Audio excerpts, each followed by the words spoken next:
Welcome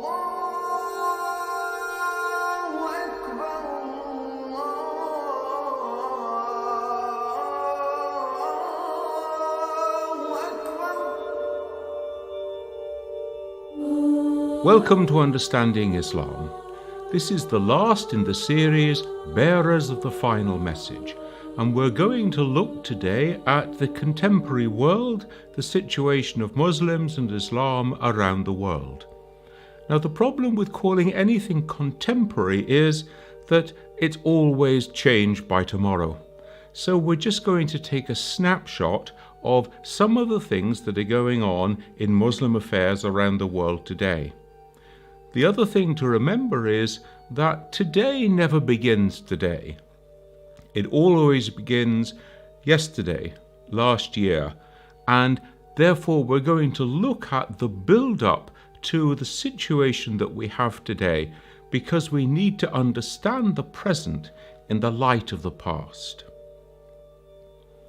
If we go back to the 16th century, to the rise of the age of the European age of discovery, when the European sea powers were going out, exploring the world through trade, through conquest, putting their mark on many different countries around the world, we can see that at this time a great deal of Muslim nations around the world come under the influence of the European powers, come under their control, trade, and indeed direct rule. This begins to mark the end of the golden period of the Muslim empires. This develops over a period of time into European colonization, the colonial period. Now, colonialism doesn't just rob people of their natural wealth, of their resources, of their independence, but it also robs people of their sense of self-worth, their self-respect. How can it be that our culture is superior to theirs when they are here ruling our country? It also tends to rob those societies of their intellectual elite, because the best and brightest want to go off and become like the European colonial masters, either to join the civil service, to run the country in the future, or just to simply ape the European colonial way of life. So you tend to get a reduction in the vitality of Islamic scholarship during this period. Now, there are various hallmarks along the way in terms of European colonization. One we can take is 1857. 1857 is the first war of independence in India, or the Indian Mutiny, as the British call it. And the British put it down with main force. Now, this marks the end of Mughal rule in India, and the Mughal emperor is indeed sent into exile in 1858, sent to Burma. And we see 4 different reactions taking place in India at this time. And these 4 reactions become typical for what is happening in the modern world in relationship to Islam and society. The first of these 4 reactions was that people kept alive the traditional practices, often in villages. The second reaction was to say, we must embrace modernity, and everything that is good in the European tradition and way of life, actually we must bring it into the life and culture and thought of Islam. The third tendency was to say we must keep away from the European colonial rulers, their ways of life, their money, their influence. We must dig deep into our Islamic resources. We must become better Muslims. We must become better educated Muslims. And eventually, when the European powers go, we will then be in a position to take over. And the fourth tendency was to say, you will never have real Islam until you have political power.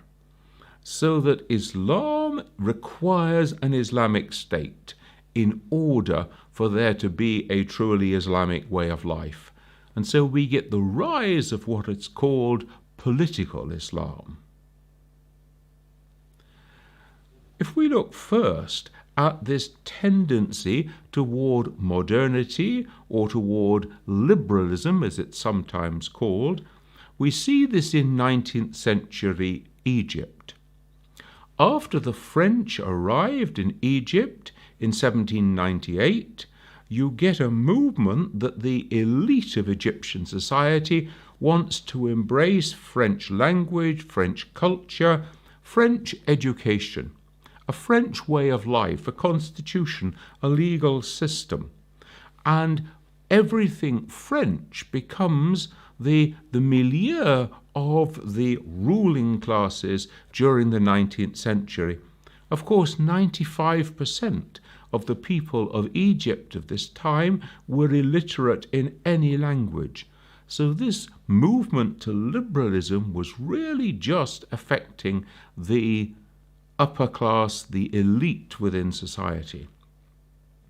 A similar sort of movement we can see going on in India after the Indian Mutiny, when Syed Ahmed Khan, for example, wanted to embrace all that was good in English life and culture.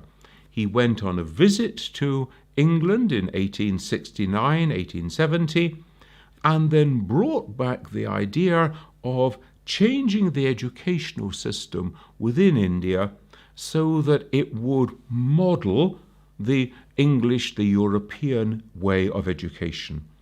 And he established then the Mohammedan Anglo-Oriental College, as he called it, in Aligarh in India. Today it's Aligarh University.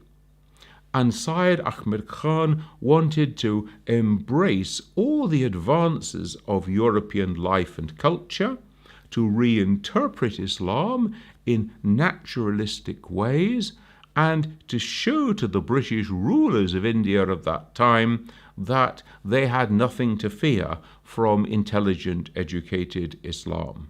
If we go back into the 19th century, the dominant Muslim empire of the time was the Ottoman Empire, based in Turkey with its capital in Constantinople, Istanbul. Now, the Ottomans sided with the Germans in the 1914-18 war, and we need to take up the story then, because with the fall of the Ottomans during that period, the European powers began to take control of the Middle East.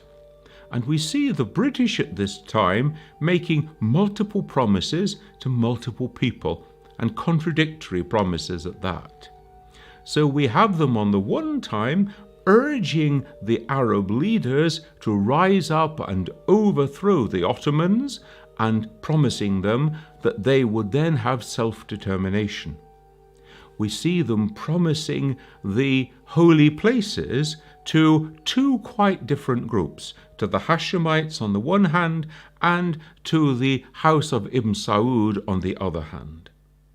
And at the same time, we have another stream going on here, and that is from 1917, Lord Balfour, on behalf of the British government, is promising the Zionist movement that it is minded to support the creation of a Jewish state in the land of Palestine. That's the bit of the sentence everybody remembers.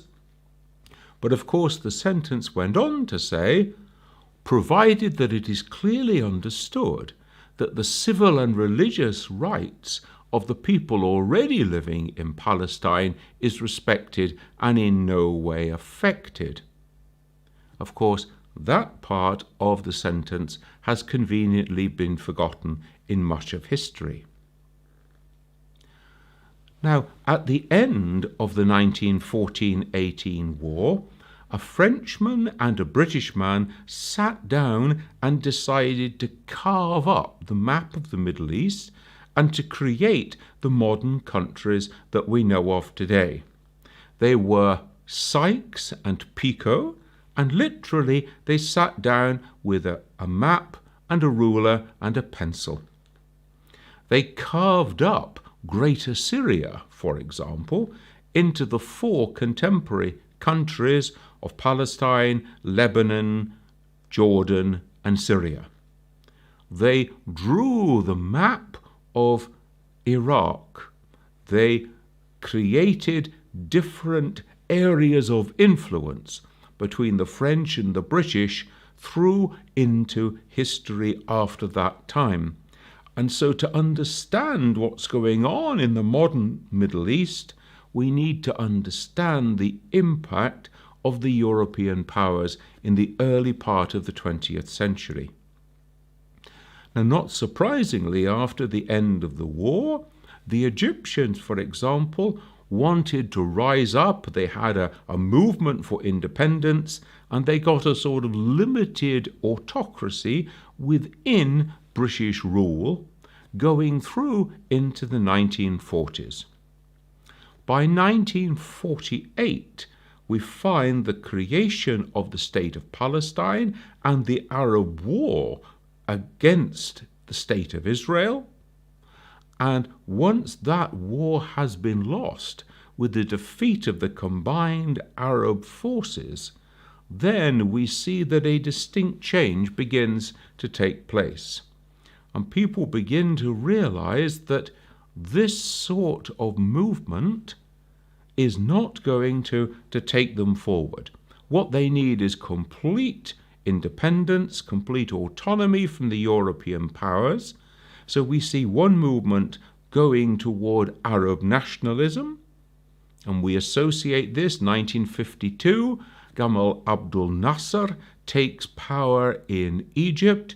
1956, the nationalization of the Suez Canal, so that we can now see an assertion of independent Egyptian power and authority in their own land over the French and the British. And of course, we know that that goes on into a series of military rulers in Egypt. After Nasser came Sadat, Mubarak, and of course, we're just now coming into the new era of President al-Sisi. So we can see this move toward military hard men within the Arab Middle East. We can see that in Libya with Gaddafi, in Syria with al-Assad, and of course in Iraq with Saddam Hussein. So this is one trend that comes into this period. And indeed, one of the movements that this Nasserite theory brought in was to say we should reunite the Arabs of the Middle East into what was called the United Arab Republics. 1958, it only lasted 3 years, to 1961, but at that time we were used to seeing Egypt, UAR, Syria, UAR, United Arab Republic. And so this movement, this yearning for Arab self-identity has been an important part of the modern period. Another movement was to say Islam is the answer. In other words, we need to return to a much more Islamic way of life.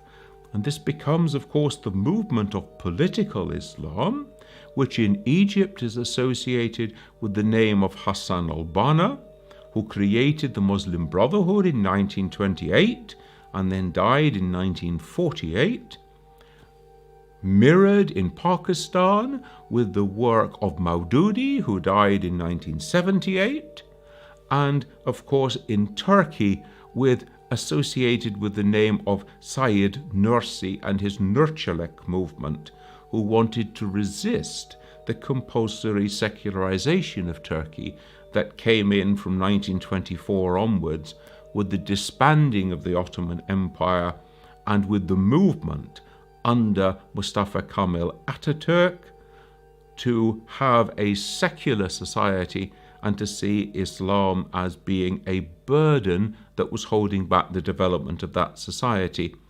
And Syed Nursi is a reaction against that. Syed Nursi dies in 1960. And so we can see then this rise of political Islam. What we need is an Islamic state, then we can bring in Islamic laws, then we can train people to live in a Muslim way. So the state will be the teacher of the people. After 1948, once we get the rise of Nasser and his regime in Egypt, we see that he starts to oppress the Muslim Brotherhood. They become more militant during this time, and so hundreds, indeed thousands, of followers and supporters of the Muslim Brotherhood are imprisoned, are tortured, are executed, including their great theoretician Sayyid Qutb, who is executed in 1966. Now this movement goes underground and it engages with people where they are in need, where they are suffering within society. And so the great strength of the Muslim Brotherhood was to serve people in need, in the hope, indeed in the expectation, that once there were free elections, then the people would remember them and they would vote for them. And indeed, of course, during the Morsi period in Egypt, this is what we saw.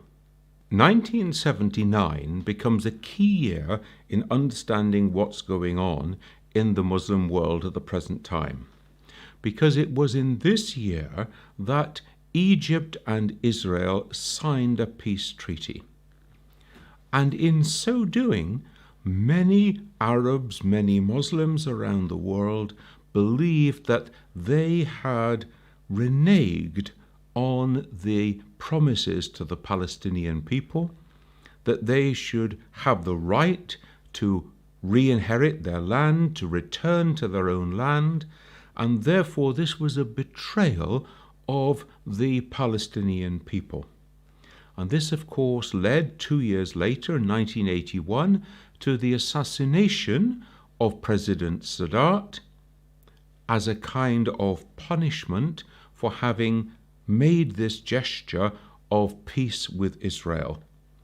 And one of those who was present on the military stand when Sadat was killed was, of course, the future President Mubarak, who was injured on that day, and it was he then who brought in another police state and iron rule in Egypt after this period.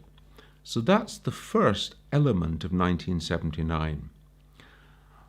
The second element is the Iranian Revolution, because up until this time, those who had talked about reuniting religious and political power to create an Islamic state had really been theoreticians, sitting and dreaming visions, without any clear strategy for how it should come about.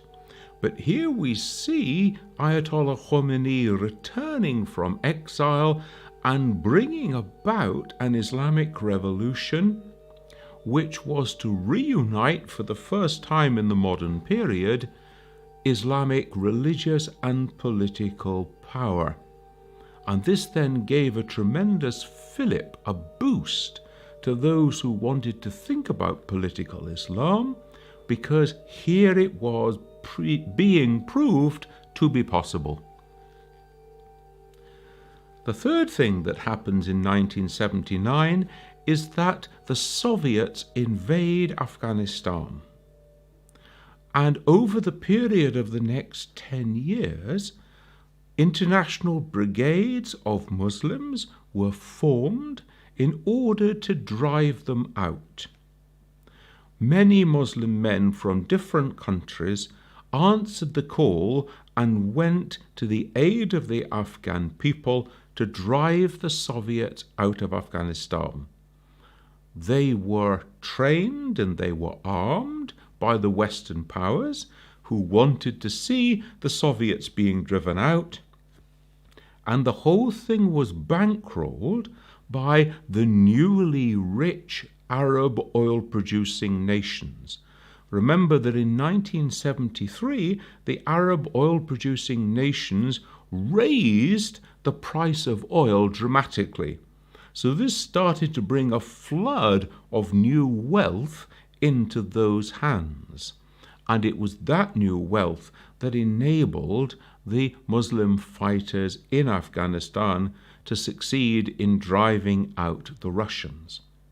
Now, this is crucially important because, again, this is the first time in the modern period that we've got a Muslim army which is fighting in the name of Islam and succeeds in driving out the oppressor who was oppressing the people of Afghanistan. And not just any army, not just any oppressor, but this was the Red Army of the Soviet Union, and they were driven out by an ad hoc group of Muslim fighters. And so a change comes about in the thinking of some Muslim people where they say, we can do it. We do not need to be oppressed anymore. And so you've got these three things: the Egypt-Israel peace treaty, and therefore the feeling of betrayal of the Palestinians, the Iranian Revolution, and the beginning of the successful Muslim movement against the Red Army in Afghanistan. And therefore a new spirit is beginning to enter into the thoughts of some Muslim leaders. We can see that same spirit going on in the way in which a lot of money from these oil-rich Arab nations has been used over the last 20 or 30 years to promote their form of Islam in other places around the world.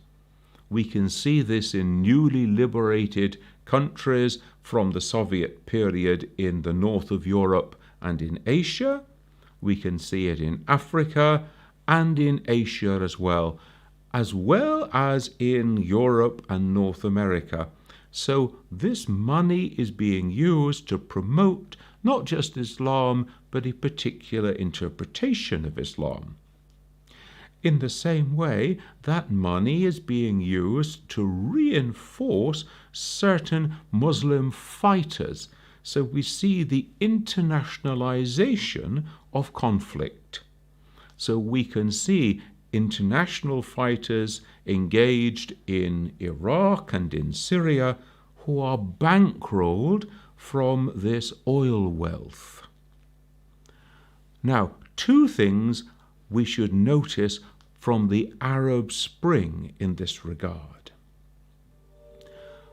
First of all, in the 21st century, we have instant access to the internet.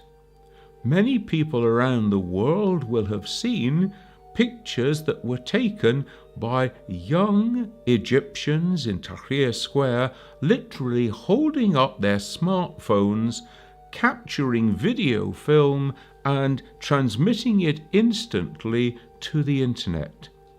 This means that with modern technology, it's much more difficult to hide atrocities, oppression of people around the world, and therefore there is much more of a sense that we know about it and we must do something about it. This is combined with a second element, and that is the question of demographics. Because one of the things that has happened around the Muslim world over the last few decades is a rapid expansion in population. We can say as the general rule of thumb that something like 2/3 of all Muslims in the world today are aged under about 30.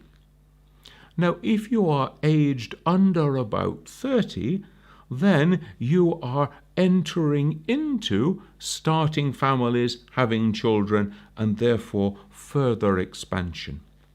We can see this if we just take the example of Pakistan, that Pakistan, when it's created in 1947, has a population of just less than 40 million people.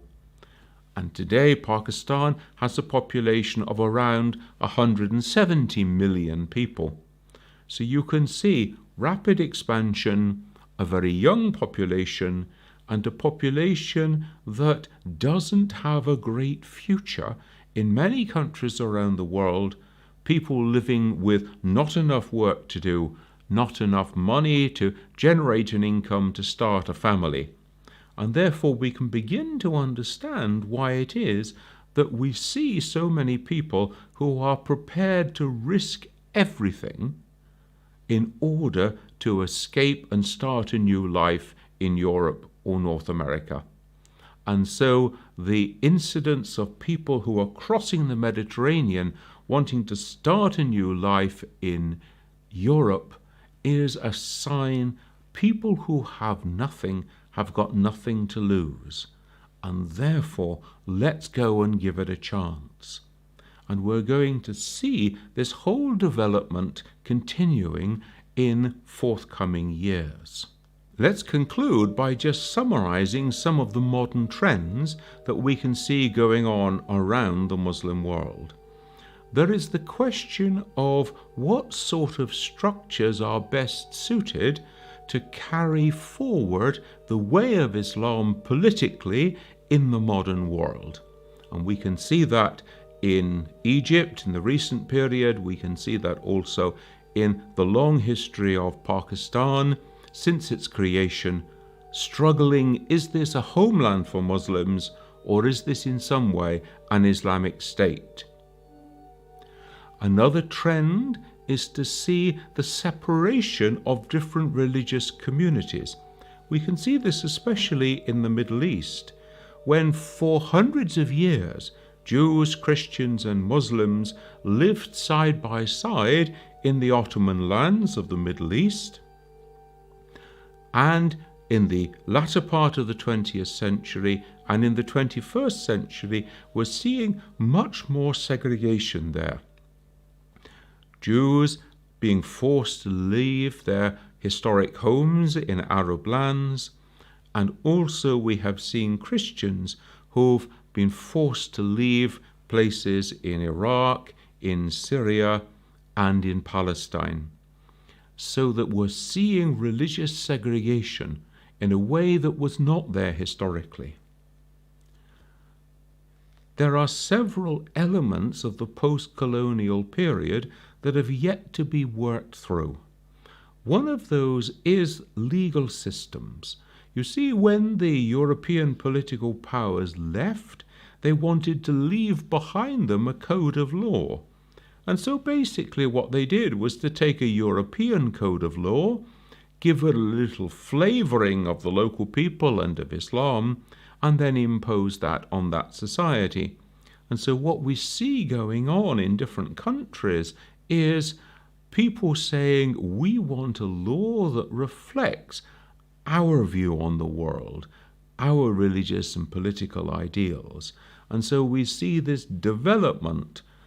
Who can help us to work out how to apply the Sharia appropriately in the 21st century? Another important element of the contemporary world is globalization.